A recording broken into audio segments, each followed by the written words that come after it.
Stop using basic tables for your CV. Those thick black lines you see here look amateur and they scream, "I don't know word."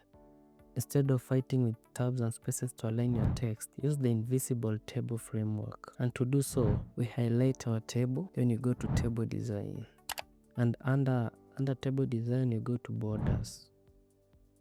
Under borders, we select no border.